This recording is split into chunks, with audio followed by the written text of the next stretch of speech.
I couldn't make it. Okay, good afternoon. I'm going to call to order the regular monthly meeting of the Parks and Recreation Commission for Wednesday, January 28th, 2015. If you'd all rise for the pledge, please. I pledge allegiance to the flag of the United States of America and to the republic for which it stands, one nation, under God, indivisible, with liberty and justice for all. Thank you all. Ms. McGill, would you call roll, please? Chair Wiscombe. Here. Longstreet. Here. K-Spear. Here. Clark. French. Here. Heaton. Here. Rincon Ibarra is not present, and Intern Rodriguez is not present. Thank you, Ms. McGill. Okay, and we have the pleasure of welcoming some new Parks and Recreation Commissioners. Ms. Rapp? Madam Chair and Commission, once again, we have a full commission, and I join the staff and the commissioners in being very appreciative of having 7 commissioners on board. It's been a while. Just as we would reach that number, something would happen and somebody would have to step down. So we're very pleased. So Council appointed Leanne French and Mark Rincon Ibarra to join us. So welcome. And Mr. Rincon Ibarra unfortunately had a prior commitment at this time and wasn't able to be here, but he has met with staff, as Ms. French did, to get an orientation to the department and the commission. And I know he's anxious to move forward, and he'll be present going forward. So welcome and thank you. Great. Thank you for joining us. Ms. French, it's nice to have you. Do you have anything you'd like to add? No? Okay. Thanks. And we'll get you working right away then. Good. Okay. Any changes to the agenda, Ms. Rapp? Okay. Written communications, none there. Public comment. Is anyone here to speak on an item that's not on the agenda? Okay. Seeing no one, I'm closing public comment. Youth Council report, since Mr. Rodriguez isn't here, we're going to waive that for this month, and we'll move on to Commissioner Committee assignment reports. We'll just go down the line. We'll start with Mr. Heaton. Thanks. I don't have anything. Okay. I have a report from the NAC. The Neighborhood Advisory Council met this month. One of the interesting things I'd like to pass along is a gentleman came at public comment to speak that he is working with the school district. He is an employee to start a vocational academy, a mechanics academy at Santa Barbara High School, which is a much needed kind of a program for our kids in Santa Barbara. And then, of course, I think many of you have seen the Milpas Business Association, or EBID, was discussed in public comment, and we will probably be seeing that again next month. The Neighborhood Advisory Council is not weighing in on anything, but is there to provide a forum for the neighborhood to hear what's happening. So it's not that we have any say in it. And then I also, of course, attended the Park Foundation meeting. And I'm going to let Ms. Wiscombe do the bulk of that because she's the chair of the Fund Development Committee for the Park Foundation, and that's our next big event coming up. So, thank you, Ms. Longstreet. Ms. Clark, do you have anything? No, I'm going to let you talk about the Fund Foundation meeting. Okay, but you were there. Okay. Mr. K. I have Spear. nothing to report. Okay. On January 8th, I attended the regular Street Tree Advisory Committee meeting, and Mr. Downey, I don't always tell the commission this, but Mr. Downey every month reports on violations, and we had one new violation, and there's 2 open cases, was his report. And what's interesting is that's way, way down from what it used to be. And first of all, commending staff for, taking care of those and getting cases closed. And also, I think that, the word has gotten out about the regulations in our municipal code regarding street and setback trees. So I think that that's really helped with the landscape professionals that are out there and knowing that they need permits to do work, et cetera. So, and we also visited the sites of the trees that are on our agenda for this evening. On the 15th of January, I attended the Planning Commission meeting in support of the department's proposed capital improvement program and mentioned some of the comments the commissioners made when we saw that presentation. January 21st, Park Foundation meeting. As Ms. Longstreet mentioned, Magic on the Urban Wine Trail, and this year we are featuring art and music, and the date is set for Sunday, April 19th. It will be at the Creo Recreation Center again. We've changed the hours slightly because we got a lot of feedback on them, so the hours are now for the event are 3 to 6 p.m. That's Sunday, April 19th from 3 to 6 p.m. And we've got some new things going on at the event this year, so as well as hopefully the support of our Urban Wine Trail members who will be coming to pour wine for us. So I think it's going to be a really fun event. So I hope you put it on your calendar and buy tickets for it. They're not up for sale yet, but they will be shortly, and we'll let you know on that. And then yesterday, hard to believe it was yesterday, I attended the Finance Committee meeting, and I spoke on the Commission's comments about the golf course from their regular meeting on November 19th. So, and that's, the Finance Committee did make a recommendation is making a recommendation to City Council. So I think that's going to be heard in February. Okay, good. Okay, so that closes Commission and Staff communication.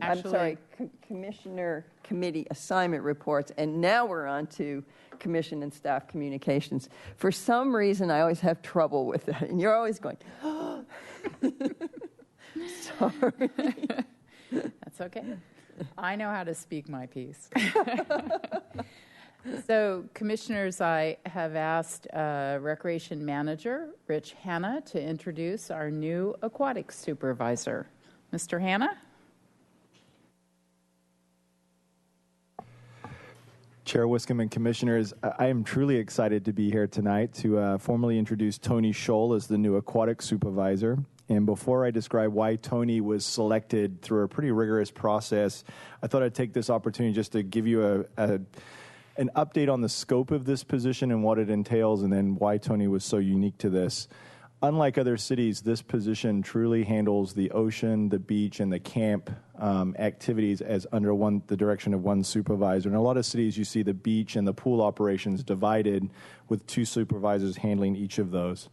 Tony's going to be responsible for the 3.4 miles of active linear beach recreation, the beach lifeguard service, the junior lifeguard program, and the numerous camps and activities we offer to the kids. He will also assume a $2.2 million budget, which is made up of about $900,000 in revenue and $1.3 million in expenditures. Tony will also oversee the permanent staff at Los Baños Pool that provide all the pool programming for the youth in the community, the adults, Santa Barbara City College, and Santa Barbara Swim Club. And the reason that Tony's the right fit for this community and for this position is he comes to us with 10 years experience working in Orange County as a marine safety officer.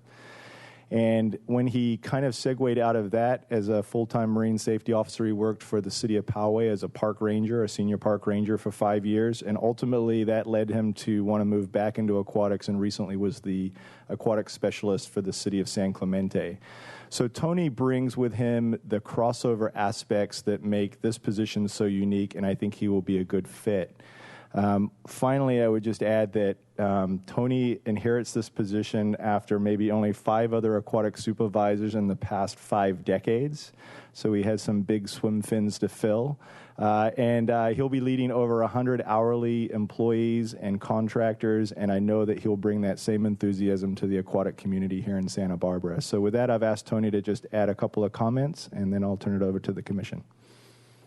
Madam Chair and Commission, I am pleased to be here today to meet you guys all.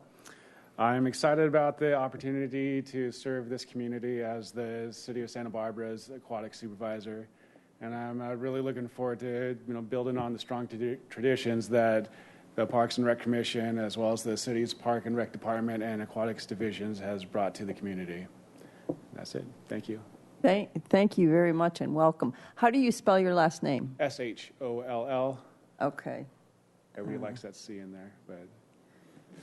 Did you have something to say? No? Anyone? Welcome aboard. You do Welcome have aboard. big swim fins to fill, and I Yeah. know that Mr. Hanna's been looking forward to having those filled. So, And you come from some pretty interesting waterfront areas too, San Clemente and Yes. yeah, Yes. it's so I'm sure you have a wealth of experience and will do a great job. So thank you very much for coming and welcome. Thank you. So, Commissioners, I had a few other things that I thought I would just give you a quick update.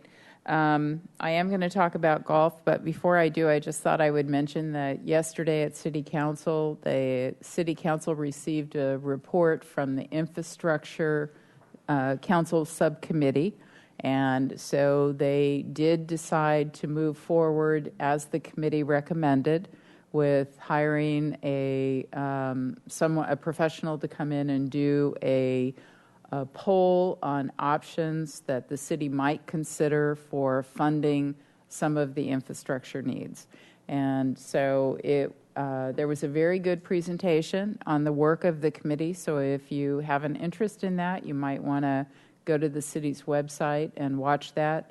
Parks and recreation facilities were certainly high on the list, but highest on the list, not unexpectedly, is public safety issues, streets, and sidewalks. So those are very important aspects to all of the residents. So anyway, it'll be a good discussion that we'll be having going forward, but it is certainly something that the Commission has reminded at every opportunity of the importance of planning for our park and recreation infrastructure. So I thought you'd like to know that. And also, as Chair Wiscombe mentioned, we were at Finance Committee yesterday on the golf course. When we were at the council meeting in December, council asked staff to return to the Finance Committee with options that the city might consider for refinancing the golf debt, to look at whether marketing could be improved for the golf course, and whether there might be any options to increase savings in maintenance under the status quo structure that we have. So that is what we did. And so staff presented information on all three of those. And the quick update is the refinancing of the golf debt over 20 years at 3% helps improve the fiscal outlook, but depending on what happens with golf, and that's the trend we don't know, could stay flat, could go down, could go up. It's kind of a glass half full, glass half empty scenario, and that's the risk and opportunity. So it helps, but it doesn't solve the problem, but it certainly helps. And in looking at multi-year forward, that everybody was in agreement of the Finance Committee that the plan to expand marketing and what we presented to them was the right way to go, so they'll come back with that recommendation. We are proposing to significantly increase the amount of money that the golf course is spending on marketing, on the assumption that we'll cover that with increased revenue and hopefully revenue above.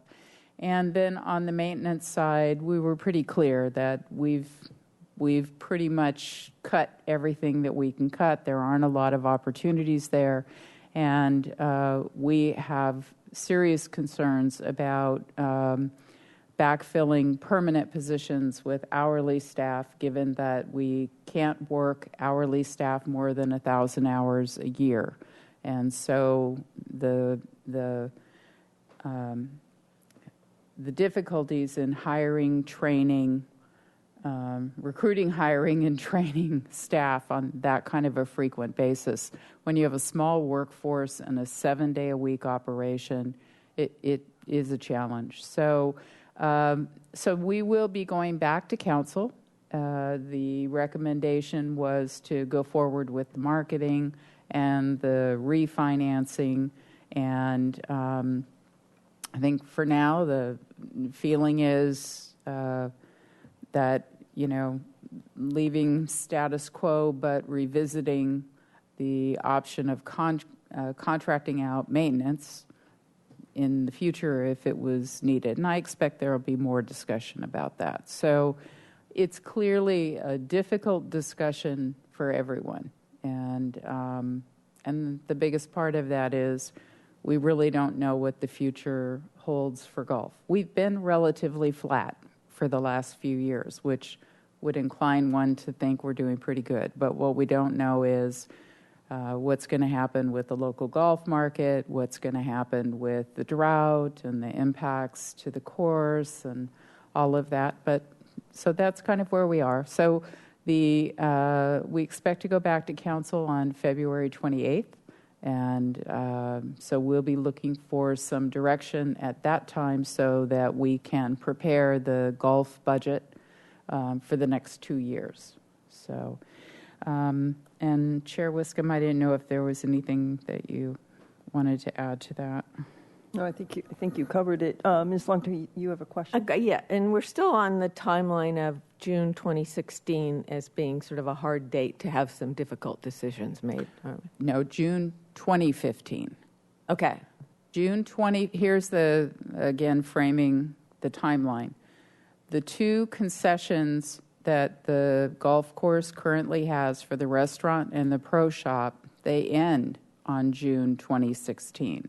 So staff need direction from City Council on whether they want to make any changes to how the golf course is operated by June, so that we can begin the process of developing our RFPs and then going out and soliciting proposals from operators, because then we need to do a contract and we need to allow some transition time if there's going to be a change in operators.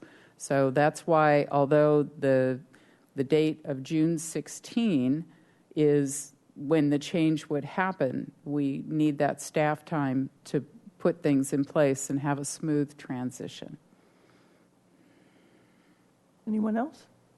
Okay, fine. Thank you very much, Ms. Rapp. That was an excellent overview of yesterday's meeting, certainly. I see Councilmember Hart in the chambers. I'd just like to welcome him to the meeting. Okay, we are moving on to the consent calendar and agenda item number 2, which is approval of the minutes from the regular commission meeting on December 17th, 2014. Bless you. I move approval. Okay. Do I hear a second? I'll second. Okay. Is there any discussion? Okay, all in favor? Aye. Any opposed? Right, okay. Abstain, okay. That's fine. Ms. French abstains, and that passes.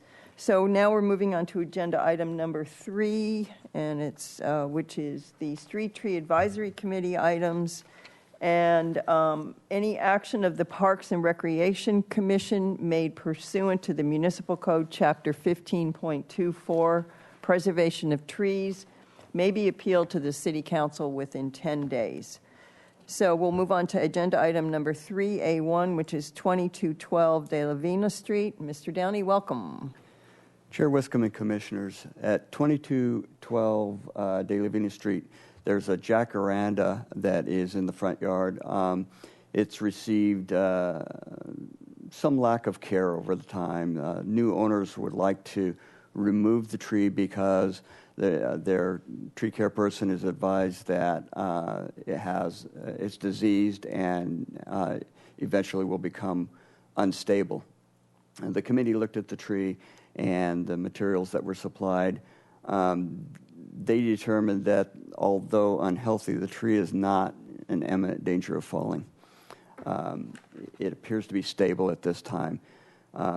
They also determined that the area could use some canopy. The street tree in front of this property is small yet, and the area could use some canopy. Their recommendation is to approve the removal on the condition that the applicants replace with a tree that can achieve 25 feet in height. Okay, thank you, Mr. Downey. Okay, we have a speaker on this item, so what I'm going to do is open it up to the commission for any questions that you have. Does anyone have any questions? I do. Yes. The committee said there was a lack of shade or cover. Putting in a new tree, conditioning a new tree in that front yard, why won't the street tree that is a small tree take care of this? I went out today and I didn't see why that wasn't enough. Chair Westcombe and Commissioner Longstreet, the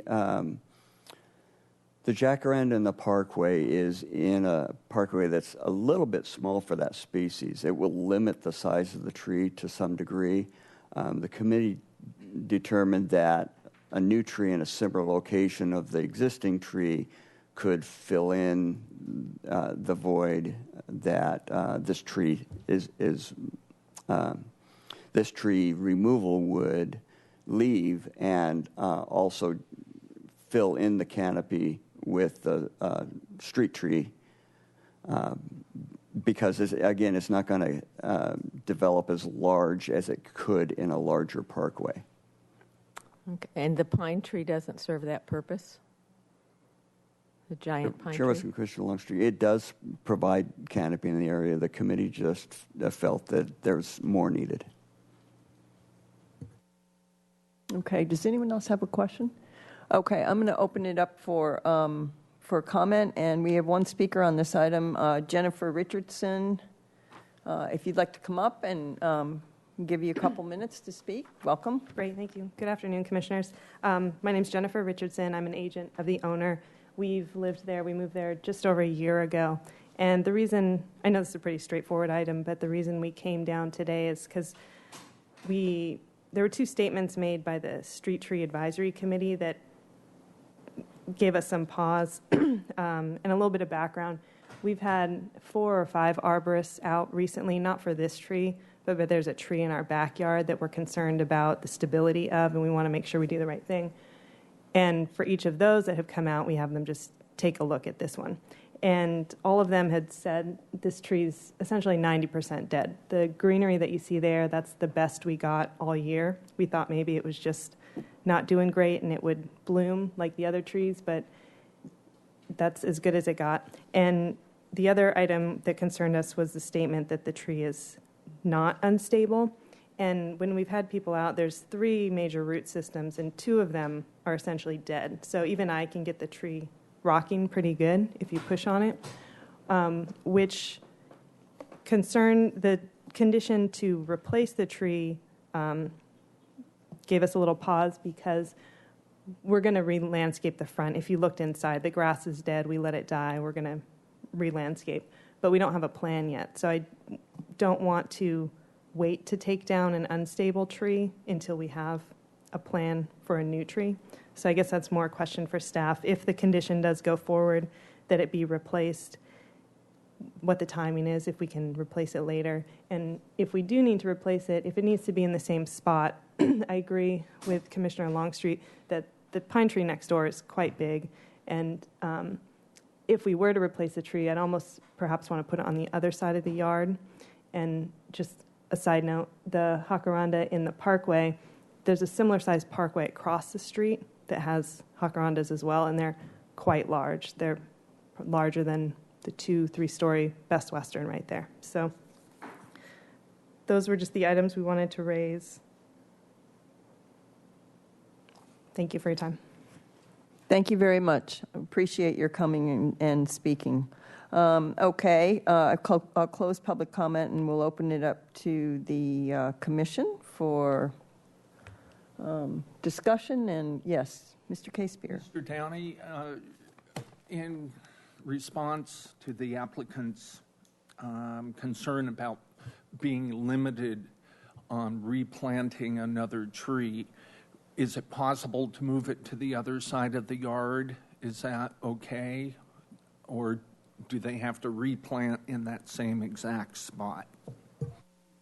Chairperson Commissioner Casebeer, the city and the committee have not specified where the replacement tree should go. So the recommendation for the committee is not to dictate exactly where the tree should go. Neither would staff support it has to go there kind of policy. Regarding the timing, the permits are only valid for 60 days. So if at the time we issue a permit, they remove the tree, they do have 60 days to put in the replacement if that's just the way the commission chooses to go. There's no requirement that they remove the tree until they're ready to do so. I would be happy to work with the applicants to personally inspect the tree with them and show them why it is that the committee and staff feel that the tree is stable for the time being, and discuss that with them further.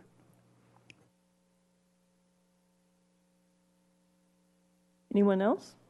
Ms. Longstreet, did you have something? Yeah. It's just, I was uncomfortable visiting the location today and seeing the size of that front yard and thinking you're going to have to put a 25-foot tree in there. It is not a big front yard. And it just, we all know that everybody's sewer lines and all those lines, and then we hear, 5 years later that we have a tree that's interfering with something. So I was uncomfortable with this condition in this location. I agreed with the Street Tree Advisory Committee when we went out there, but I've heard these comments, and given that the tree, if it's a condition, the tree must be replaced within 60 days. I mean, irrespective of location of the tree. That's what you're saying, Mr. Downey, right? Yeah. So, and given the fact that we're in a drought and any new tree is going to require water, and given the fact that the owner has come and said they're going to re-landscape, I'm going to re-landscape too because I've got a dead lawn. So I can relate to that, but I think I'm kind of leaning with you that perhaps we shouldn't conditionally approve removal, but simply approve removal. But then I will make a motion to approve the removal at 2212 De La Vina Street of the jacaranda in the front yard setback. Okay, that's seconded by Ms. Clark. Okay, any other discussion? Yes. Yes, Mr. So Casebeer. there's no condition of replacement in our motion? Correct. Okay, thank you. Yeah. Okay, so we have a motion and a second. All in favor, say aye. Aye. Any opposed? Okay, that passes unanimously then. Thank you. Thank you for coming. Okay, we're going to move on to item 3A2, which is at location of the tree is at 402 Vista de la Playa Drive. Mr. Downey. Chair Wiscombe and Commissioners, 402 Vista de la Playa Drive is located at the corner of Cliff Drive. The trees that they're requesting to be removed are at the top of the slope along Cliff Drive. From this photo, the trees appear to be quite healthy. The trees do have a disorder which we have not identified yet. This photograph shows the dieback in the top of the trees. It's a photograph of each tree. If you look carefully at the top of the tree, there are swellings in the branches. and dead foliage up in the tree. I had a discussion with the arborist that the folks use to over the years to care for these trees, and he describes that this disorder has progressed and recently is rapidly progressing. This leads us to believe that the trees will eventually succumb to the disorder and die. The applicant is requested to remove these 2 trees and has offered to replace them with 4 Ficus benjamina, which is a weeping fig. They have another weeping fig in their courtyard there, and they kind of want to match that. The other issues that they were concerned with, this disorder creates a lot of sap drip from the trees, and it drips on their patio, which they have to clean off, and it's a cumbersome task to do that. So the committee reviewed all that.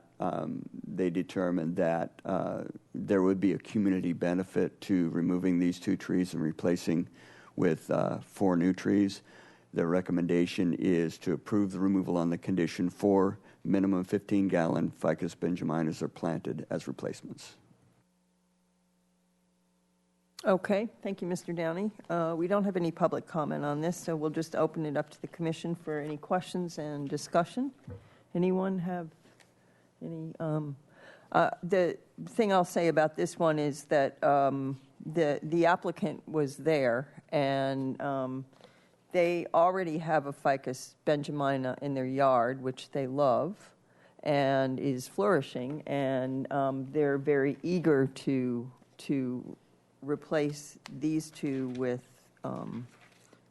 4 of them. So. And I would make a motion that we approve the removal of the 2 Aleppo pines on 402 Vista del Playa Drive, and with the condition they replace with 4 Ficus benjaminas. Does the maker of the motion want to specify the size that Street Tree Advisory Committee? Yeah. The 15-gallon. Seconder, okay with that? Okay. So we have a motion and a second. Is there any further discussion? All in favor? Aye. Aye. Okay. Any opposed? Okay, that carries unanimously. Thank you, Mr. Downey. Appreciate that. Okay, we're moving on to old business. Agenda item number 4. Cabrillo Ball Park renovation project. Ms. Zachary.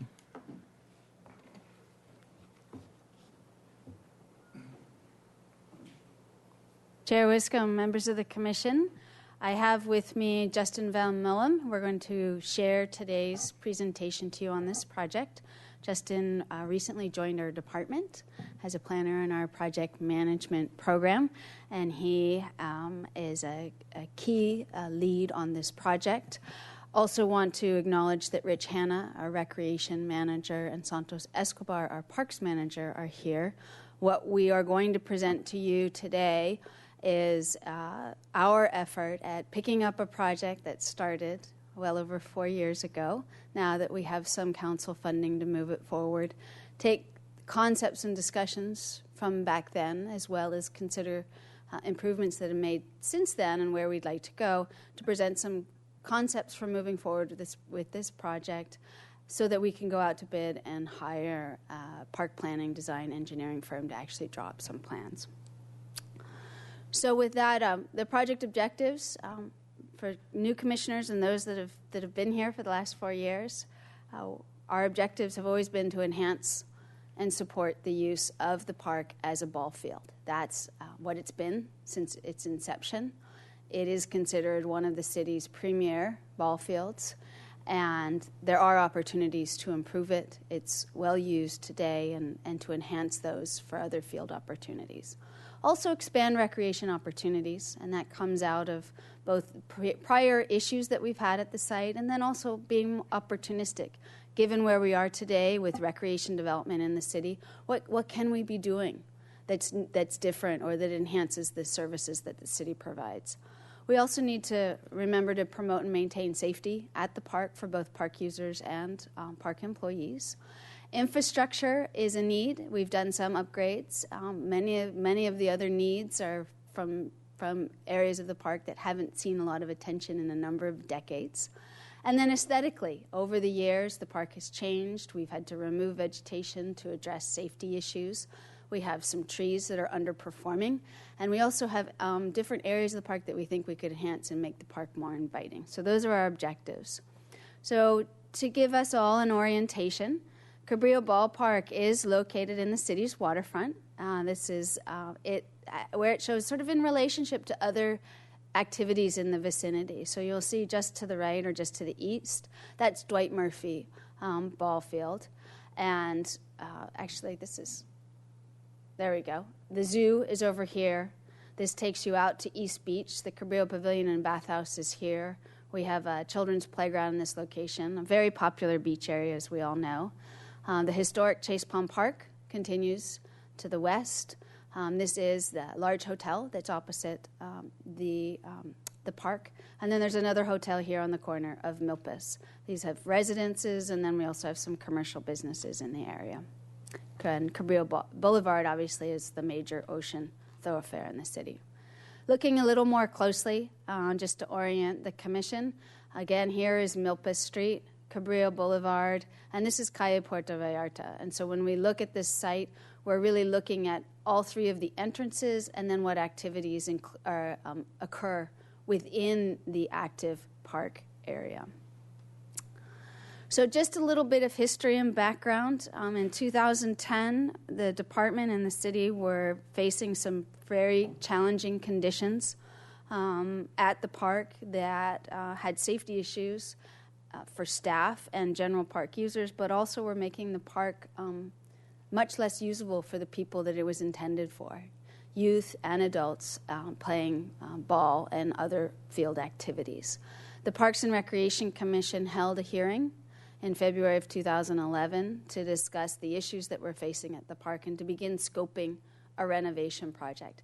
That meeting came on the heels of a stakeholder meeting that the department convened of area stakeholders and property owners, as well as discussions at the East Side Neighborhood Group and discussions at a council work session in the East Side neighborhood about opportunities to address some of the unsafe behavior that was occurring at the park and also address some of the declining infrastructure that we had at the park and then enhancing recreation to change those uses.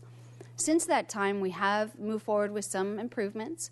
Your staff report goes into some details, but we replaced the ball field poles and lights, so that was a need for the function of the park.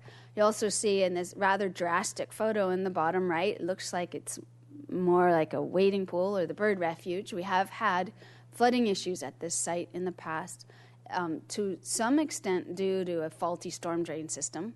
And then also sometimes during coastal storms, we do have water that does leave the beach and get into storm drains and sometimes make its way onto land. And so there's a storm drain management consideration. It is in an area with very low groundwater, and that, as the commission will learn more about, could be a significant constraint as we move forward with developing the site. We've solved a lot of those problems. We received funding to address the site drainage, so we've replaced all the storm drains, and the park itself is functioning far better under wet weather conditions. Granted, we haven't had a lot of rain, but when we have, it's a much superior condition. And you'll see in the bottom left, this is some of the type of activity we used to experience at the park. We have fenced the restroom area and the bleacher area, and that's eliminated this type of activity, and we have the park essentially returned to the people that want to use the park. So we have some success stories that have occurred in the last few years, and so we're on the cusp of saying, okay, now how do we look at this park going into the future? So the City Council approved funding over a couple of years, so we have a total of $713,000 currently in our capital project, and the last bit of funding was allocated as part of this fiscal year. So in October of this year, staff sat down, and this is staff from both our project management group, Parks Division, and Recreation, but the staff that put on programs, the staff that do infrastructure improvements, and the staff that maintain the facilities, saying, okay, how do we pick this project back up? And how do we envision moving forward with it? And so we started with looking at just looking at the park itself, what would we just do alone that we could enhance aspects of the park in terms of access? We heard through our stakeholder meetings, and also the commission also heard the desire to be able to make it more walkable. Well, how can we make it more walkable? The desire to make it more safe. Well, what options do we have to make it more safe? And then how to aesthetically improve it. And that includes looking at its infrastructure, just as alone as the base. And so we're calling these sort of our base improvements. And then we looked at the area that could be used for enhanced recreation, taking into consideration the ongoing use of the park, a good portion of the park, for a ball field, identifying what type of new uses might feasibly fit in a section of the park, and we'll go over those in more detail, and essentially taking the ideas that were raised in February at the commission meeting, and doing a little more exploration about them. And what we'd like to present to you today is those concepts, and then also some of the considerations for the commission as it relates to noise, neighborhood compatibility, cost to construct, maintenance, safety, all of those things. Ultimately, out of today's meeting, we are looking to have a discussion from the commission that allows us to refine moving forward with the scope of work, to be able to hire a design firm to really put pencil to paper and figure out what's feasible, because things do move around. And clearly your feedback on the concepts that we're approaching, that we've come up with. Ms. Zachary, are you looking from the commission, are you looking for one particular concept idea, or explore, when you hire this firm, or are they going to explore a couple different ideas? Or Chair Wiscombe and members of the commission, ideally we'd have one, maybe two. I don't want to box you in, obviously, because of the cost and the time that it would take to do more analysis. Based on tonight's discussion, we'll go back and sort of figure out how we would define that scope. It is our objective to continue moving this project forward, so part of it is thinking about, okay, how close are we to where we want to go, and what are the constraints associated with each of the options? Because as you can imagine, whatever options ultimately goes through a design review phase, in addition to any sort of engineering or technical issues that we have to address with the development of the park, redevelopment of the park. There will be neighbors, and the area community will want to weigh in. And so we want to get as close to what we think fits needs and objectives, and how the park will ultimately be used long into the future. So with that, I'm going to turn the presentation over to Justin Van Mullum. He's going to walk you through our base concepts, and then we'll get to sort of the enhanced recreation options.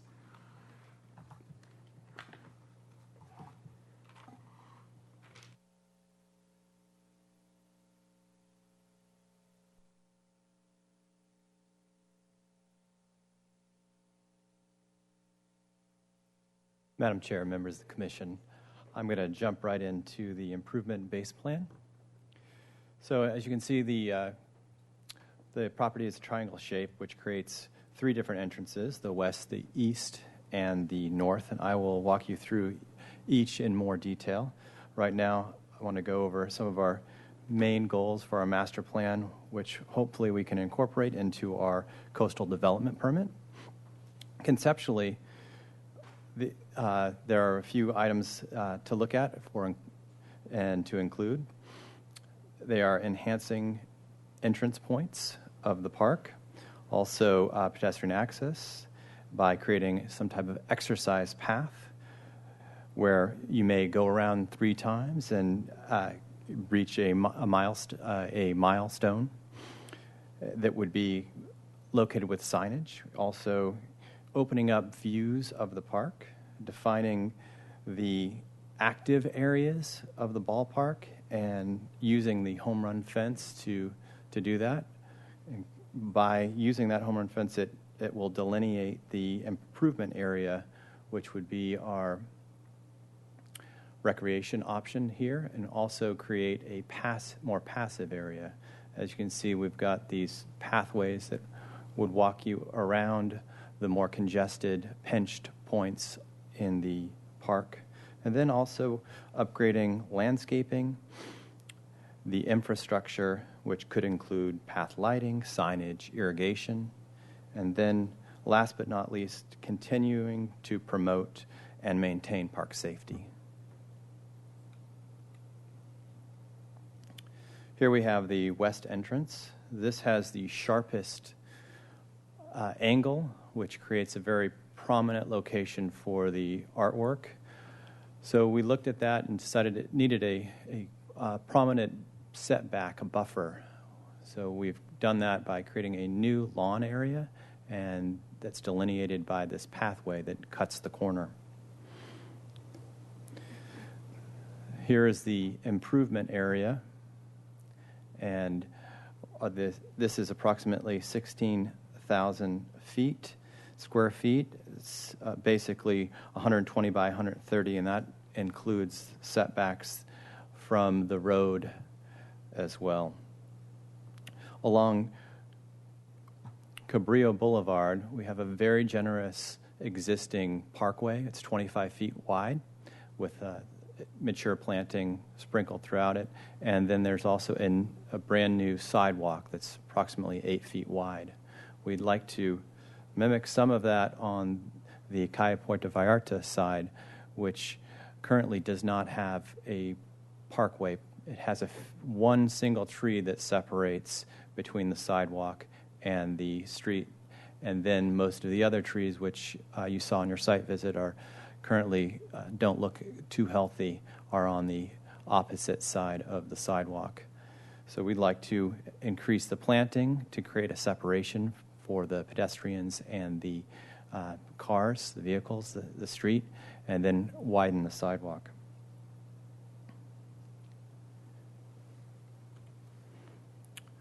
Over on the east entrance, as you noticed when you went on your site visit, when you were at that corner, because of the mature planting and the placement of that planting, it just kind of faded away. What we'd like to do is create an opening that is not only inviting, but as you drive by, it's definitely something that visually you notice. We'd like to do that by framing the entrance similar to how it's framed on the west side with some type of mature palm trees, and then potentially creating some type of plaza with artwork that you can see as you drive by, but not something that creates a hangout necessarily. And then also, as on the west side, we'd like to ease that corner with a new walking path. So if you choose to go to the corner, you can, but you have the option of avoiding it and walking around.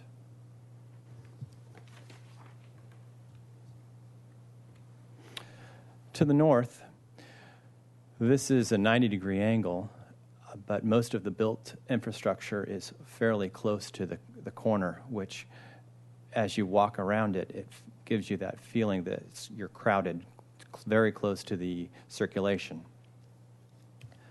We've got fencing that has been very successful for its purpose, but it is right up against the sidewalk. So there's only 5 feet from the curb to the pinch point of the fencing, as you can see with the pedestrian located here.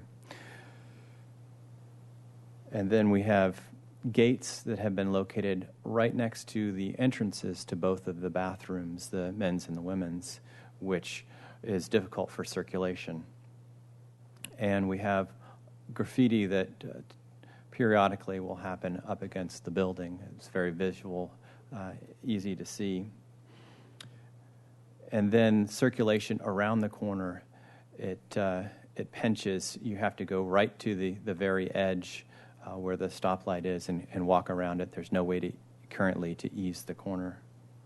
And then there's also some steep grade issues that happen right in this location here. So our plan looking at that is, one, to continue that planter as long as we can, and it'll narrow down in this area, and then move that fence back. We have the ability to move it back approximately 5 feet 9 inches to give it a much more gracious feel. The existing planter could be minimized to give us a little bit more area to walk around it and continue that pathway through here. We also have an opportunity to have some type of element that is vertical to help kind of frame that entrance as well.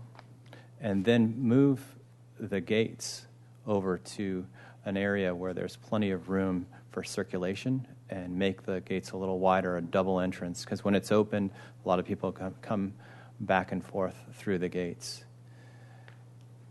And then we've got the opportunity as well to widen these sidewalks on this Milpas side and possibly look at planting options.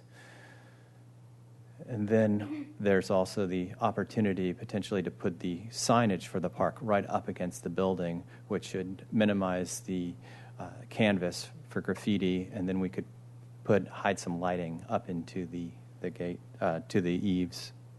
At this point, I'd like to hand it back over to Ms. Zachary. Chair Wiscombe and members of the Commission. So in looking at the options for the improvement area, we reviewed the meeting minutes from your meeting in 2011, and we came up with 5 options to look at the feasibility of what we'll show to you tonight, this afternoon. We also shared with a stakeholder group last Thursday of most of the original individuals, some of the folks that were involved 4 years ago, and then also other individuals that we've been working with on other issues, such as Escape Plaza, because there are stakeholders. You know, we have stakeholders in sort of how the park will be used. We also have stakeholders in the surrounding landowners and land managers, so that also includes the hotel operators. And we had 2 hotel operators that attended the meeting, as well as representatives for a lot of these different ideas. So we chose to move forward with off-leash dog area, youthscape plaza, basketball court, adult fitness, and then a combined adult fitness child area. We didn't pursue looking more in depth at a children's playground, primarily because we have 3 children's playgrounds in very close proximity to this park. 2 were recently replaced and are highly popular, and the other one's on the replacement cycle, so there will always be a playground at Dwight Murphy Ball Field. So what I'd like to do is walk you through these concepts and then also talk a little bit about the bigger picture for the department, because we are looking at these issues in other city parks. It's not just the Carrillo Ballpark has to answer it all, but there are other opportunities that we are pursuing and will be bringing to the Commission either in the near future or maybe hopefully as part of developing a master plan, new Parks and Recreation Facilities master plan with the next budget cycle. So the first location is looking at the feasibility of an off-leash dog area in this location. Through our research and evaluation, it would be a site that we believe would need to be fenced. It would probably need to have a 6-foot fence. And what we're showing in this concept is that there would be 2 entrances and a double gated entry. What we've found through our research is often you can promote safety with control and management of dogs if there's 2 different gates that get a dog into the facility. The considerations for the site is this the right location for an off-leash dog area? Is it compatible with other uses that we might have in the park?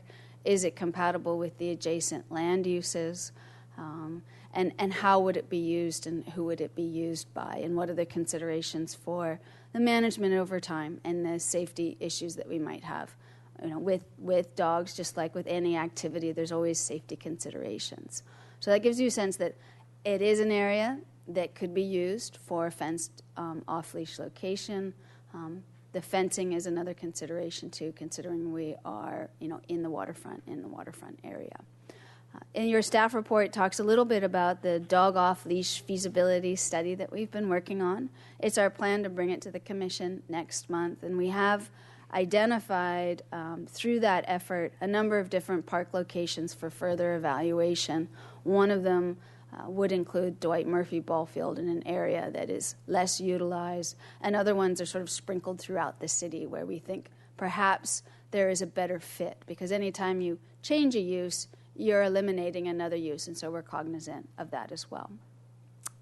Youthscape Plaza, this commission has mentioned its interest, and we've had community stakeholders that have mentioned their interest in the city identifying locations to enhance the opportunity for skating, particularly as it relates to younger or learning skaters that are learning how to skate. One doesn't have to be young to be learning how to skateboard. So what we looked at in this location and did some research on is there a way to design a youthscape plaza that allows for agility skills, balance skills that's very different than what we have in the waterfront just down the road. As you can see from this concept, there is space for some sort of skate plaza in this location. It's unknown, and we acknowledge in the staff report the extent whether it would need to be fenced, how it would be used. Clearly, there's some compatibility considerations with the neighborhood. We do already have a skate plaza in the city's waterfront. We did put and include in our capital improvement program looking at the feasibility of identifying skate park locations in other city parks, particularly those that might be located in neighborhoods where you don't have to travel necessarily to the park. And then another consideration is having youth be in such close proximity to fairly busy roadways. And is that the right approach that we'd like to take here? And then is it compatible with other uses in the park? Is it the best type of enhanced recreation for a ball field? Again, these are questions that we raised as we were pulling these concepts together and want to share those questions with you. Our tendency would be to try to identify a youthscape plaza outside of the waterfront closer to neighborhoods. But as you can see, there's some room for that to occur here if that is the direction we went. Basketball courts. The desire to create basketball courts in the waterfront has been under discussion for many years, and I can't even pretend to know all of the history, but the most recent discussion was at Ledbetter Beach Park, and there was community stakeholder interest in developing basketball. There still is in the city's waterfront. That did come out at the commission hearing in 2011. Is this a feasible site for a basketball court? So as you can see, we've conceptually shown that there could be one full court or two junior high courts in this location, not really big enough for two full-size courts because it would push them right up against the sidewalks, and then we get into more considerations. Is this a compatible use, and what kind of fencing would be required? Errant balls going closer to roadways, those kinds of things. So that's why we're showing this concept. The concept shows that there would be access from the proposed enhanced walking path, and the other real consideration is what would it take to develop this in this location, particularly considering the site improvements that might be required. We don't have an answer to that. Clearly, the next phase of the project would be looking into more this information with determination with whatever direction we go in. But as you can see, it is something that fits. We did look at Gersh Park as an example where they've recently enhanced it with basketball courts. And then we also do acknowledge our capital program, which is quite ambitious. We do have a historic gym that does have a basketball court that's closed to the public, that one day it would be wonderful if we could renovate that facility and reopen it. But it's not on the beach, and it's not an outdoor court. It's sort of in a more recreational area. We also looked at adult fitness area, and the commission considered the feasibility of putting a small, more stretching-focused fitness area at the Bird Refuge at your meeting in December. This is a type of activity we've been exploring in a number of city parks with different objectives. Our neighborhood parks more trying to link neighborhood families with going to the park with their children, so locating a fitness area next to a playground, for example, so it would meet the needs of neighborhood families. We're still trying to pursue that at Bonet Park. We have a grant application in for that site right now, as well as Eastside Neighborhood Park. This area has also been brought up by stakeholders as a feasible location for an adult fitness area. There are some advantages to this location in that it's in an area that has active walking, biking, cycling. It's the type of use that might be more compatible with the neighborhood because it might not have the kind of noise considerations that other activities would have. And we've done some research on the different types of style and design, and there is the feasibility of designing a fitness area that could be both used from a program standpoint. So we have fitness groups and trainers, but then also could be designed so it was very much a drop-in location. Our goal with our improvements is not so much to how do we raise revenue with this, but how do we better serve the community, and what are the community needs, as well as is this the right location to try to meet that need. So this gives you sort of a concept of how it might look. And again, here having access into an area that could be either open and programmed, and then these other sort of little bubbles would be locating fitness equipment, perhaps the same style of equipment in each location. So if there were 2 or 3 people that wanted to go exercise together, similar to a gym concept, you'd both be on the sort of air walker together versus having to go station to station. The equipment that we would consider most feasible in this location is one that's quite open in area and would not impact views. And then lastly, we did look at, even though we didn't pursue in more detail a children's playground, how could adult fitness child area be combined, and essentially came up with the idea that perhaps something of this orientation, again, it's just conceptual, where if we did have some sort of adult fitness area, we would want to make sure it was looked into a child area. So if there were adults at the site, their backs wouldn't be to the children, and it would be located in a way so that you could actually enjoy the views and the park, and then also have a distance from the active ball field. So that gives you a sense of what that might be. And that is pretty much what we wanted to present to you regarding these options. As I mentioned earlier, this is opportunity for further commission discussion. If we could get to some sort of consensus or direction so that we could develop a scope of work, that would be our goal. There are many steps associated with this project, as with any development project. We have design, actually designing it, going through design review. The Parks and Recreation Commission will have more than one additional opportunity to weigh in on the project and make findings. And because it's in the coastal zone, it does require a coastal development permit, so it would go to the Planning Commission for that permit. It's not in the original jurisdiction, so it doesn't have to go to the State Coastal Commission for a permit, but it does get local permits. And then going through final design, project bidding, and construction. So with that, we can conclude our presentation and hopefully answer any questions you have. Thank you, Ms. Zachary. I appreciate it. That was a great presentation by both of you. Thank you. We have a speaker on this item, so what I'm going to do is ask my fellow commissioners if you have any questions only at this point, and then after our speaker, we'll get back to comments. Ms. Longstreet. My question is, have you looked at basketball and adult fitness combo? Does that fit, or could it possibly fit? Chair Wiscombe and Commissioner Longstreet, I will provide some of the answer, and I will ask Rich Hanna if he, from a programmatic standpoint, would have anything to add. We did initially talk about, well, can you do more than one thing here? And if you could, what would it be, and how would it be compatible? And then how would you have to separate a use? And is there enough room for that? And then where we found ourselves going is querying the extent to which we'd be creating areas that required more fencing.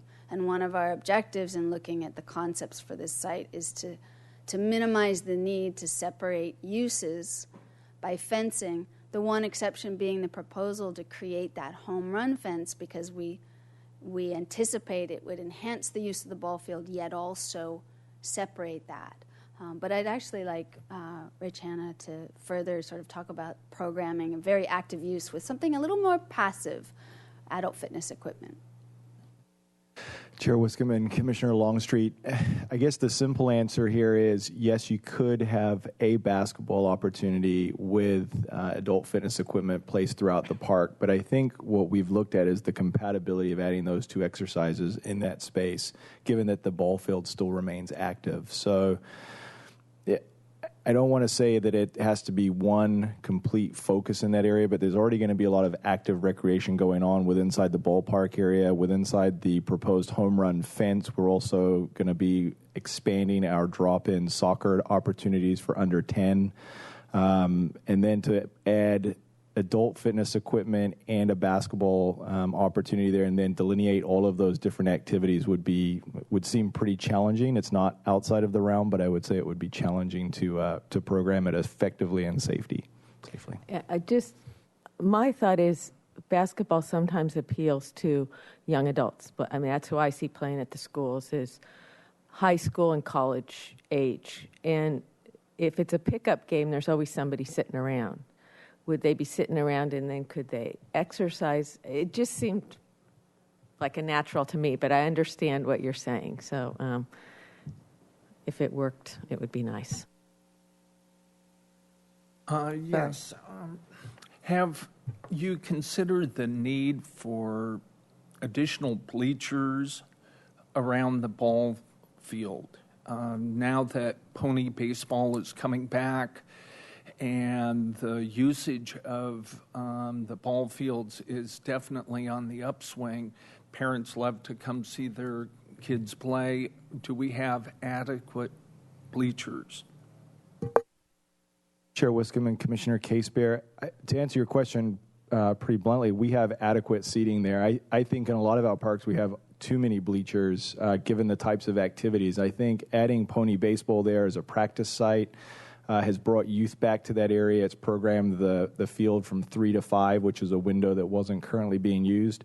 I think we kind of acknowledge that pony baseball lives and breeds at Mackenzie Park as kind of an area where parents go to watch games and be there for activities. The Major League Softball is that after hours, groups come in, they play, and then they leave the site. So I don't think that any increase to the ball field of this park would warrant adding additional bleachers. Thanks. Ms. Clark? Yeah, if I remember correctly, the city conversations on infrastructure indicated a large need for bicycle parking facilities. Are there going to be additional bike racks for the users that might be taking their bike there? Chair Wiscombe and Commissioner Clark, yes, we've talked about it. We haven't shown it conceptually, but we have talked about, there are other things that you don't see that we haven't talked about in detail regarding improvements, such as lighting and what the signage would look like and where the bike parking would be located. But those are all things that would be considered during the design phase, definitely. Considered and planned for, I should say. Okay, anyone else? Yes, Ms. French. Hi, thank you for your presentation. It was really helpful. Did you consider what would need to be done with the site to just use it for soccer pickup games? I know that the fields there in Chase Palm Park are pretty actively used, and a number of people have said to me that there's just never enough because there's such a demand for soccer. Just a question. Chair Wiscombe and Commissioner French, you're dead on. There's not enough active park space or soccer space in this community. I definitely know that the more turf that we add, it's going to increase the intensity on the turf, and I would defer to Santos Escobar, Parks Manager, as it would relate to that. I think some of the bonuses for this site will be that we would be able to accommodate more of the youth-type soccer activities for practice, some of the less intensive use inside the home run fence. Currently, activities that occur in that outfield area include ultimate frisbee and drop-in soccer, but it's not lit after the park goes dark. And I think the space would could be used for soccer, but I think it would just end up similar to the Chase Palm Park soccer field, where we have so many different uses and they're competing, and I think it's just going to be a real maintenance challenge. But I would defer to Santos about that.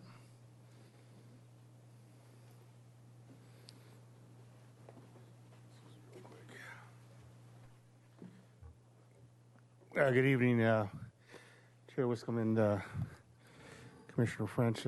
Yes, it would be really difficult to have that mixed use with so much soccer playing pressure on that turf, and to maintain it would be a major challenge to keep it up. And we would naturally do our best if that was what the wishes were, but once again, it would be a challenge to do that. Mr. Heaton?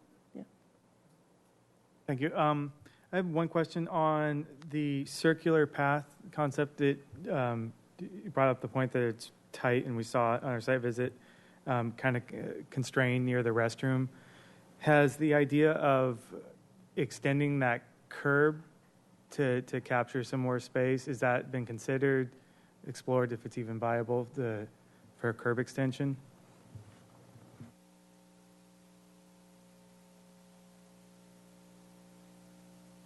Chair Wiscombe and Commissioner Heaton, if I understand your question, you mean widening the sidewalk into the street? Correct, yeah. Correct. We haven't included that in this presentation to you. There are a number of additional steps we still need to take, and that is looking at effective circulation, meeting with our Public Works traffic engineers. We've already had some preliminary conversations about what kind of intersection improvements are planned at Milpas and Cabrillo, because that's a funky pinch point as well. We do know that there is going to be a new pedestrian sidewalk on the east side of Milpas. There's funding for that. That's moving forward. And we would be looking at this area with them, determining what the options were, whether we could actually move into the road right-of-way. But we haven't had that kind of discussion yet. Okay. I had just one question about the off-leash dog area. Is there anything, it seems small for off-leash dog area, is there anything comparable around of the same size in another city or area that you know of? Chair Wiscombe, I don't have all of the information that I've been reviewing lately at the top of my head, but I do know that there are sort of ideal sizes for an off-leash dog area. And if I recall correctly, it's an acre. However, clearly, urban areas make do with what they have sometimes, and we can't always achieve that ideal. I think there's also some research on the benefit of separating larger dogs from smaller dogs, and again, that requires even more space.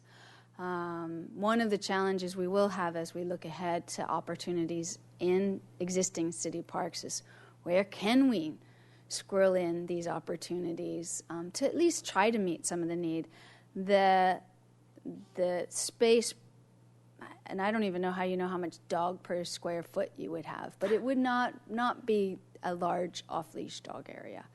I would say when we think of this area, there are lots of people who do walk their dogs in this area on leash, mind you, and there are other areas of town where there's less opportunity to be on a public sidewalk and walk a dog. So part of what we're considering is where there's even just limited street walking opportunities for dogs, should we be looking at off-leash dog areas there as well? So hopefully that helps answer the question. I don't know if Justin has any other information he'd like to share, but if you do. Chair Wiscombe, I think Jill summarized it fairly well. The site was very difficult to shoehorn this in. We did look at options of trying to create space for small dogs and large dogs and realized that we just didn't have the room.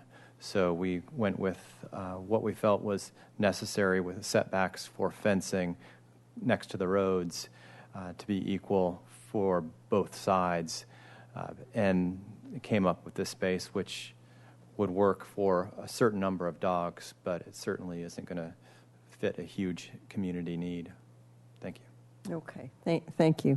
And I guess I'm not sure you can answer this question because I know we're in concept stage, but it seems that there are real drainage challenges with basketball court and skate park in terms of hardscape. And I don't know, have you...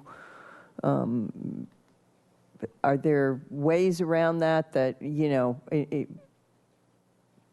I don't know if I'm asking a question or not, but I look at that and think, I know we saw the picture of what it used to look like there before the drainage improvements were made, but it still seems like it's a lot of hardscape. Chair Wiscombe and members of the commission, we've talked a little bit about that. We haven't done anything in depth. Clearly, because the groundwater is high, and we are in a coastal area, we'd have to look at how it need to be constructed on. And I think we've even had discussions of, would we need some sort of pumping system to keep the water away? And when we think about developing the site, how long will an improvement be in place before it needs to be replaced? We think about that as it relates to our playgrounds. We go, we have 10 years. Thinking about the longevity of what we put in, that would be a consideration if we move down that path. Is how long would something like this last in this environment? And we'd have to go in and plan to redevelop it. We would have to do more technical analysis of it. Okay. Thank you for answering that. Okay. Ms. French, did you have another question? Okay. I think you may have mentioned it in passing. Are we going to do adult fitness around the bird refuge? Because that's in the same neighborhood. Chair Wiscombe and Commissioner French, I did mention it in passing. It's something the Commission considered and made findings for at the December meeting. We have set it aside because we do think that there needs to be more discussion about where's the best location. The location at the bird refuge has advantages because of the turnaround and we have a interested party, and we've always wanted to do something there, but it doesn't provide the kind of space that this site would have. And if we are going to move forward with something in the waterfront and focus it on adult fitness, perhaps we should be looking at a larger location, a larger space where we could really program it more comprehensively.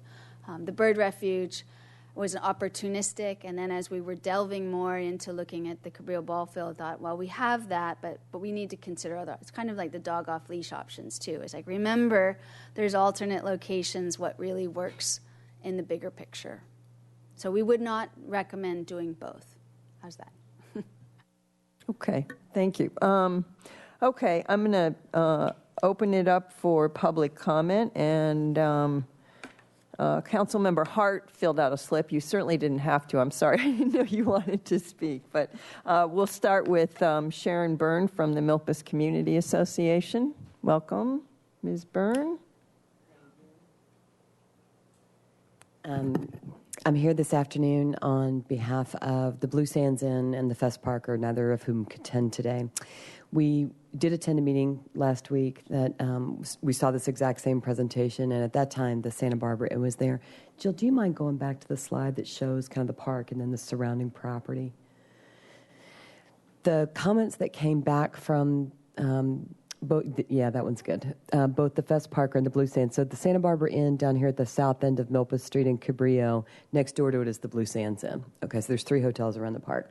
The Fess Parker's concern is a valid one for basketball courts, and their concern is that they have weddings on the east side of the building. Very often people rent those rooms and sit on the balconies and have receptions. During the winter months, they also get quite a bit of business travelers, which the Blue Sands Inn gets also. So both of those hotels had concern about noise from either the skate park and particularly the basketball court, and they weren't feeling like it was compatible use. However, they also admit that they are dog-friendly, and they do allow guests with dogs to stay at the hotel. Guests today currently walk dogs in that park, not off-leash, but they do walk them in that park, and that they foresee that would continue. And so an off-leash dog park fits, and that's okay. The other thing that they also liked was the outdoor fitness equipment. That fits. They could see hotel guests liking it. They could see neighbors liking it. I could see the whole city liking it and wanting to work out by the beach with friends. I like the design, actually, that you picked with the more elliptical rather than the Greenfield, which is the original one we looked at, which is much bulkier and clunkier. This is sort of much more sculptural looking and seems to be pretty. The other comment that Mr. Gifford from the Blue Sands Inn had was he likes more rustic-looking parks rather than more developed-looking parks, and that's a personal choice. And then the only other concern that the hotels have expressed is concern about the type of fencing that's used. They want to see a good aesthetic fit and not a feeling of cordoned off. Does that make sense? So those are the comments from the hotels that surround the park. Thank you. Great. Thank you very much, Ms. Byrne. Appreciate it. Councilmember Hart, welcome. I think this is a first. Well, it's first for me, so I'll stick to my time limit. I'm not starting this up. Well, some of you probably recall in my previous time on the council, I had a great interest in beachside basketball, and since being back on the council, I was approached by Kurt Pickering, who's the coach of the Breakers. He spoke to you, I think, 3 years ago about the potential for a basketball site at this location. Also, Bill Burtka has a long history with City of Santa Barbara, former Parks Director, actually, many, many years ago, and coached with the Lakers. Both of them are very interested in making sure that every opportunity for beachside basketball is looked at really carefully. I can understand, the potential concerns of the hotel at this location. Not sure that that's a deal breaker. I think there may be perception issues about these kinds of things that maybe could be worked through with more discussion. I know that there were lots of concerns like that about the skate park many, many years ago. In fact, it took quite a long time to work its way around to a beachside location because of concerns about neighbors. So anyway, I just wanted to put that into your consideration. There are a lot of people, unfortunately neither Mr. Burtka nor Mr. Pickering could be here today, but there are a lot of people that have been working on this quietly and futilely to this point, but they are very interested potentially in raising funds and providing additional financial assistance to make something like this happen, and would love you to at least keep it alive as a concept at this stage for further consideration. So just want to offer that for your deliberations. Thank you very much. Appreciate it.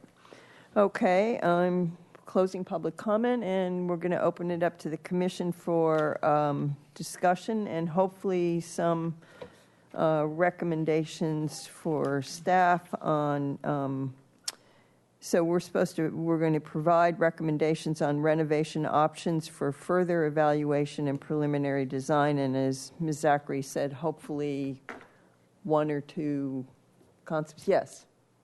Chair Wiscombe, if I could just add a couple of comments, since we talked a little bit about it, and this slide actually really does give us a good visual of everything that's going on in sort of this part of Santa Barbara's coastline.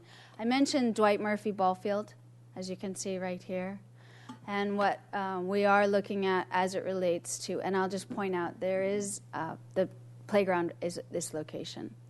The ball field has restrooms, and then it has a parking area. The park does. When we look at the feasibility of a potential off-leash dog area in this location, we are looking at this corner, and that's something that came up when we did the commission site visit a few months ago as well. So as you think about that as an alternate location, if it wasn't to be further evaluated at Cabrillo Ballpark, this is the area that we're talking about. Some of the advantages here is the parking and the access to facilities. It also is far enough away from a children's playground. Some of the key considerations we have when we look at locating dog off-leash areas is the location of dogs off-leash to children as a safety concern. So in this location, there would be more of a buffer. So just wanted to add that information in case you wanted more of it this evening. Okay, thank you. So who'd like to start with comments? Should I just go down the line, or? Ask just one more question. And this is, you're going to have to give me anecdotal kind of answer, I understand. We already have an actively programmed ball field there, and softball's noisy. There's a ping, and there's, cheering, and lots goes on. Would we anticipate hearing so much more from a basketball court and... is it that softball's programmed for a limited amount of time and this would be a drop in basketball?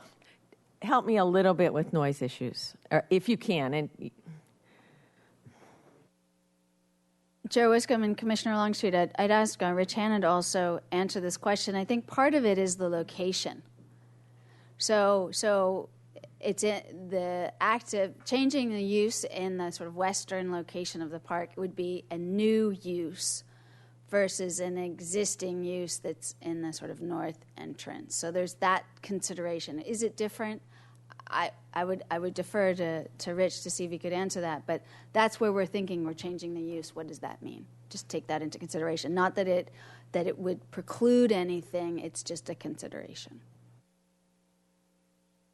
Chair Wiscombe and Commissioner Longstreet, anecdotally,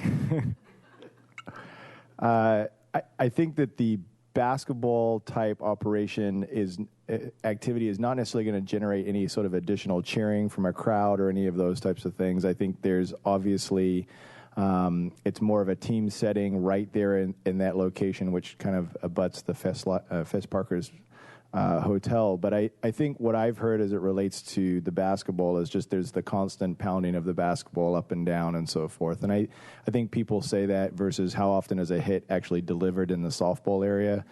But as far as how that would impact the hotel there or any of the other activities by sound, I really couldn't make a good assessment on that at this time.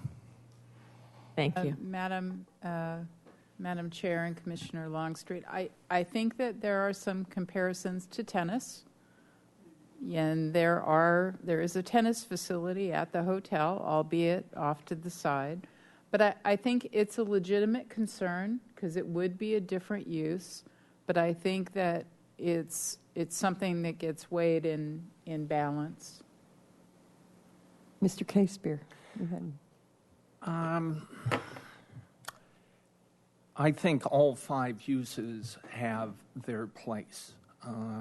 This community needs activities. But there is a segment of our community that is oftentimes overlooked, and that's the youth.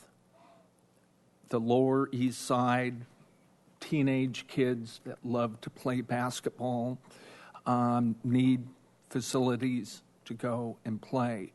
And I think this would be a fantastic opportunity to open up our community to this segment of the community. I would ask that the Neighborhood Advisory Council have they been considered in this discussion, or Mark Alvarado and his group? Chair Wiscombe and Commissioner Casebeer, as part of evaluating this park site, we took into consideration the recommendations that came out of the East Side Neighborhood Committee. Okay. Franklin Neighborhood Committee. Okay. It does no longer exist, so I have to remember its name. We are planning to move forward and involve the Neighborhood Advisory Council as we move forward in this project. Another aspect of this is that with the improvements to the Milpas corridor and the 101 freeway, there's that new underpass, which is Punta Gordas? Cacique. The Cacique Street underpass, which allows easier access to this area. And certainly our youth on bicycles, skateboards, walking can get to this area. And I think it's as a recreation commissioner, I need to promote the use of our available opportunities for the youth. Okay, thank you. Ms. Clark, do you have any comments or that you'd like to share at this time, or I just thought I'd go down the... Sure, I'll give you Yeah. In terms of the off-leash dog area, if we could do it at Dwight Murphy, it seems a better fit. I think more... If you want to minimize fencing, you said one of your objectives was to minimize fencing and separation of use by fencing here. I think that installing fencing for a dog park here is going to be contrary to your objective when we could do it a couple blocks away. The basketball courts, I agree with Commissioner Casebeer that the teens in that neighborhood need to be served and they've got easy access to it. However, I understand the concerns of the hotel owners. If I was staying in that hotel or getting married and I had to hear the bang, bang, bang, it would probably drive me nuts. So I expect some significant opposition if we go for the basketball court, although I'd love to see it. A youth skate park, as much as that's my first pick, I don't think it's suitable for that site because of the proximity to the street. Parents are going to be driving their kids there. There's not really a whole lot of parking there, I don't think. And I would like to explore other options to place that somewhere. I think that's more will come to me. I have a bunch written down, but right now that's it. Okay, thank you. Ms. French, you want to go? Sure. I think I'm very concerned about the fencing. I think it's a beautiful open space right now, but imagining the 6-foot fence at the edge of the outfield, that's going to be substantial in breaking the eye flow and the flow and usage across that field. So I think that that's prominent in my mind. So looking at these alternatives that would require even more fencing, I'm less inclined towards. And, even, the dog park, I'm a dog owner. So thinking about the dog park, that's kind of exciting. But imagining a 6-foot fence around that dog park, the Tucker's Grove Park has an off-leash dog area, and it's a 4-foot fence. That might be kind of lower because it's a sunken area. You might not see it as much. That might be a consideration, but perhaps the rules have changed and it would have to be a higher fence. But I do think, given others that need to weigh in on this process, imagining that area with a lot more fencing besides that outfield fence, I think might be difficult to get all the way through. So at this point, I would be more inclined towards the adult fitness type activities that don't need fencing. The basketball, if it can be done without fencing, it seems to be a question one way or the other in that area. So those are my initial. One of the thoughts that came up earlier is, gee, if this was historic baseball field, are there other things that are in support of baseball? Warm up, or I don't know enough about baseball to say, but is there a way to sort of celebrate baseball in that site with some more support activities or activities that would go hand in hand with that group? I don't know enough about it to advocate for it, but just a question for consideration. Thank you. Okay, thank you very much. Mr. Heaton? Thank you. Thanks for the presentation and the site visit. It was all been very helpful to get a context of these options and what their benefits and potential impacts are. I, in some ways, like all of the options as well. Was starting with the path. I think that's a great improvement. The circular path, cutting the corners and adding more space in between the path, creating the parkway on Puerto Vallarta is a double benefit. I think it separates the path and it also provides some more greenery and screening, perhaps for the hotel and that's there and any other potential uses as those trees grow. Following up on my question about the curb extension, I think that's something worth exploring. Both for improving the pedestrian flow on the sidewalk, and adding a little bit of buffer. I think it'll make it more comfortable for this circular path to have a little bit more space there too. So I think it would be a double benefit if it can be done. It's a red curb. I know they have to, as any corner, but they have to look at the flows and I think it'd be worth exploring. I see this as an active park. I mean, we have a lot of passive parks, and we have open space, and we have a variety in this area. This is one that's programmed and active. I think that uses that are active or compatible, and consistent with what's been going on there, and they do need their place as well. I certainly understand the concerns voiced from the hotel on noise and increases to that, but I think it's.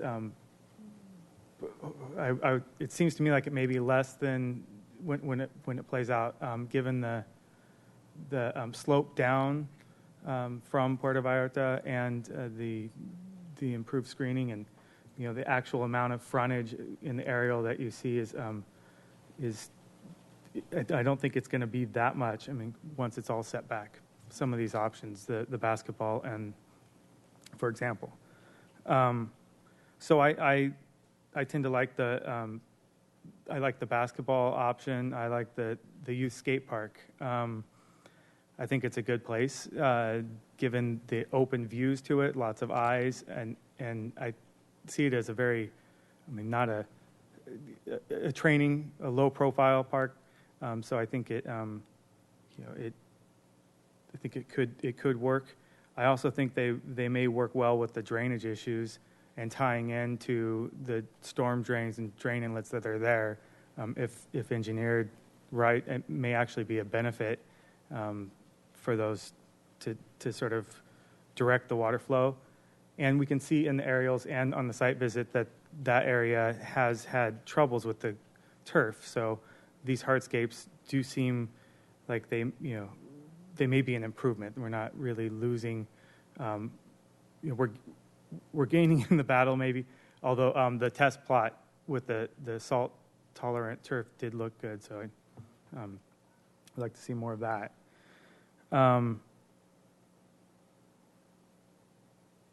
I guess to the bulk of my comments, the adult equipment, I just want to add on that. The bird refuge equipment was brought up as well. I think this would be, if that was the route, I would see this as a different type of equipment, a little bit more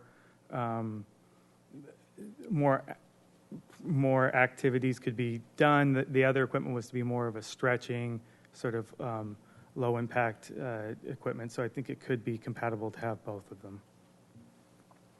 Okay, thank you. Ms. Longstreet. Well, it's really exciting to see this project back, and I really want to see it completed. And on that note, I don't think it's an appropriate spot for a skate park, partly because of traffic reasons and the size of the streets around there and the issues we've already had at our skate park and Cabrillo Boulevard and Crossing and the things that we're not going to change about how people behave. I just don't think the two go together. At our other skate park, there's a place to go in and drop your kids off and all of that. And this one, I can see kids, it just seems like we're asking for trouble. And I feel the same way about a dog park with it. It just has too much traffic. And we don't, we're looking at people that don't always use common sense in these things. So if we create more problems, we're not going to get anywhere with our plan. We talk a lot about the adult fitness equipment. I'd say that's adult fitness equipment starting for teenagers, though.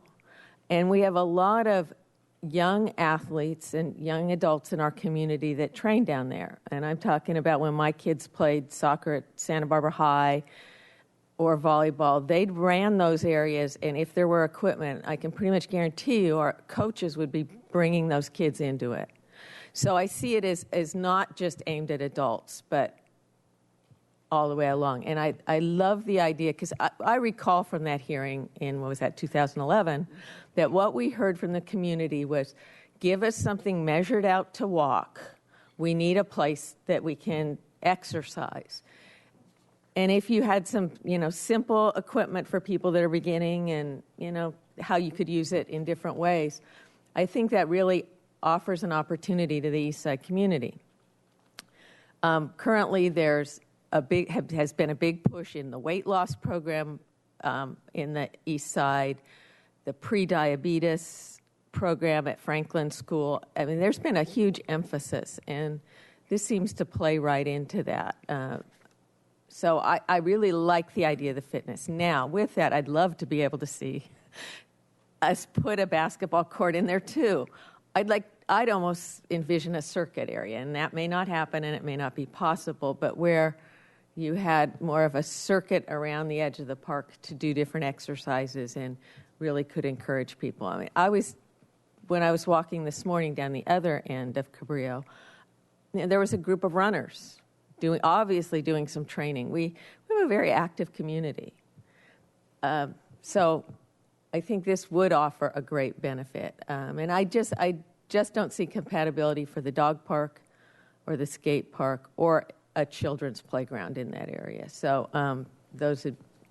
and that comes from a few years of being at these hearings. So I would like to be respectful of the hotels, but I don't think we can be completely driven, because maybe people say, my goodness, the Fess Parker has weddings every Saturday, and gosh, they're noisy. So, that's a two-way street in the whole situation. So we can't be totally limited by it, but we need to be respectful.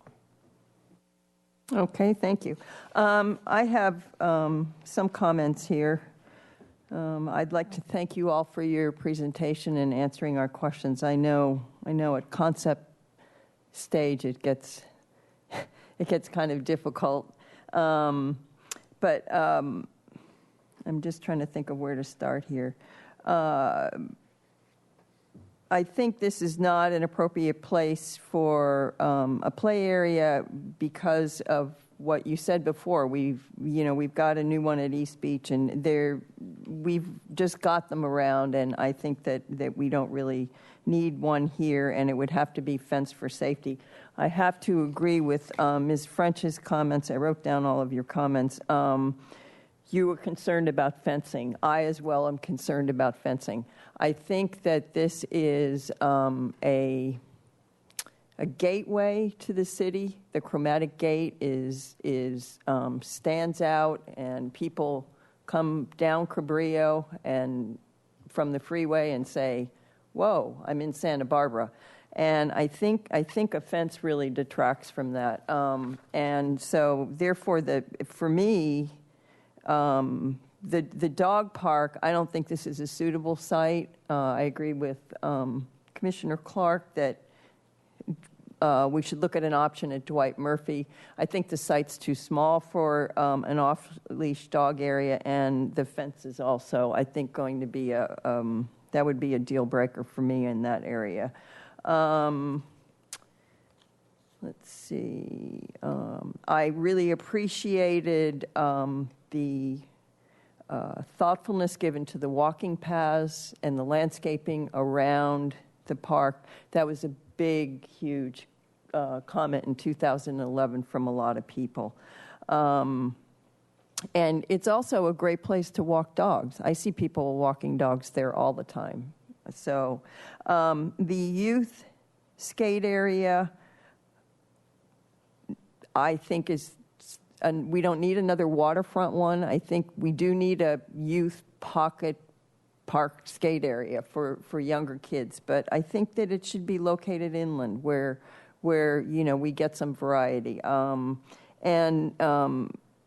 think that there are certain dangers in locating it on that site and safety concerns because of the flying skateboards, kids running out, getting them, and, maybe getting hurt and interfering with people on the pathways, et cetera. So I'm not in favor of that. I appreciated all the landscape thoughtfulness that went in there, especially the planting on Calle Puerto Vallarta, because that is... I think that's really important to upgrade that. And I also appreciated the east side kind of plaza punctuated by the palm trees. Because, again, I think this is a gateway, and I think it kind of tells you you're coming into Santa Barbara. So I'd like the landscape improvements in general. Please make sure the irrigation's updated, too, when you do it. So, and... in terms of basketball, I understand the comments from the surrounding hotels. I think we should give it a shot. I think it could be a really colorful addition, and I agree with Commissioner Heaton. This is an active park, and basketball could show some vibrancy there. I also think that the adult fitness equipment, and I agree with Commissioner Longstreet, maybe we shouldn't call it adult fitness equipment because, teens can use it. I bet 10-year-olds can use it. And we should probably look into seeing if there are pieces of equipment that accommodate people that are maybe in the 6 to 12-year-old age group that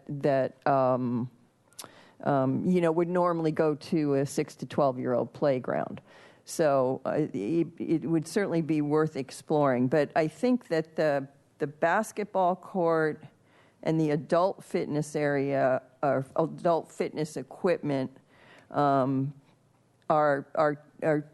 two things that should be studied further. That's my personal opinion. I think they both would be great uses there. I think there's challenges with the basketball court that maybe make this not the best site, but that's something that staff would have to explore, and that's strictly related to drainage. And there's also, you mentioned maybe a combination of both, didn't you? Basketball and fitness equipment. I don't know how much good a half basketball court does. It does a lot. It does a lot because I've put them in parks before and they get a lot of use. But hey, why not? That might be an option. I don't think you're going to get a full basketball court and fitness equipment in that area. That area is pretty small, but I don't know. Maybe with some creativity, might be able to do both. But I think the area should remain active and vibrant, and hopefully not fenced, or so we can kind of keep it as kind of an arrival point in Santa Barbara and keep our waterfront really vibrant looking. So those are my comments. Does anyone else have anything on? Yes, Commissioner Heaton. Yeah, thank you. Obviously, the skate park opinion is in the minority, but I've kind of broadened my perspective on it. I had this image of adults and youth learning together and everything, but then I also can imagine in the evenings, no one's there. People are going to show up and use it, and that could actually be a little bit of a negative as well for the adjacent neighbors. But I also wanted to add to the basketball. I think by not lighting it, it's less likely to be used in the evening when it's dark out and that sort of thing. And that's when I would think noise would be the most impactful. Than during the day when there's traffic and other things happening. I don't think it'll be that much of an impact. So I would put that as my top choice. Okay. And I also appreciate your ideas of combining the use, at least exploring that. If there is room, maybe to squeeze the new lawn area buffer that's being created, or just kind of explore that. Okay, thank you. So I think that the direction you're hearing from what I wrote down from all the commissioners are basically basketball and fitness equipment. I'm not going to even use the word adult, but fitness equipment, and obviously moving forward with the great concepts that you have for the perimeter path. And I think, am I fair? Did I miss anything here from? Yes. So Leslie just said that you're hearing basketball and the fitness equipment, but what you also heard from maybe a majority of us is that we do see the need for a skate park. We do see the need for a dog park. Right. We don't want to stop exploring those options. We want to find the right place for them. That's exactly right. Yes, and that's a point very well taken. And even if basketball weren't to end up here because it's not feasible for drainage reasons or whatever, that need goes on. That's clear, and that was clear in 2011 when we had the meetings. I think that's also a priority, is making sure we find a spot for that if it's not here. So that is that. Chair Wiscombe and Commission, if I could just, we heard exactly as you summed it up, and certainly moving forward with scoping the feasibility of site improvements as proposed, sort of the base improvements, and then how to make it more active use, basketball, and some sort of fitness concept beyond the walking path is enough for us to move forward with start developing a scope for further analysis and work effort. And this is the opportunity for us to have this discussion because it helps refine moving forward, and appreciate all of the comments that you've provided. Great. We appreciate your presentation and your hard work on this. It was really great and makes our job so much easier. Okay. We have agenda item number 5. I'm wondering, Ms. Rapp, should we postpone that until Commissioner Rincon is here, which is the advisory committee liaison appointments, or should I just go ahead with that now? Actually, Chair Wiscombe, I do think that that's probably a good idea. With a full commission, I think it would be good to really get a sense of what people are interested in, because I know there are some opportunities to make some changes from current assignments, and then we do have a couple of vacancies. I'm just looking to see the vacancies in particular. So Commissioner Longstreet is going to the Neighborhood Advisory Council, so we are covered there.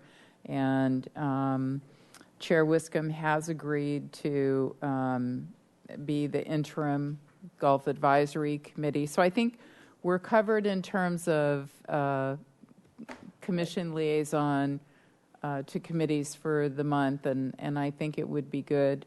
What I would probably suggest, if a commissioner has something come up and they're not able to be at the February meeting, that you communicate your interests to Chair Wiscombe in advance so that the conversation can take place at the February meeting. We wouldn't want to delay this too much longer.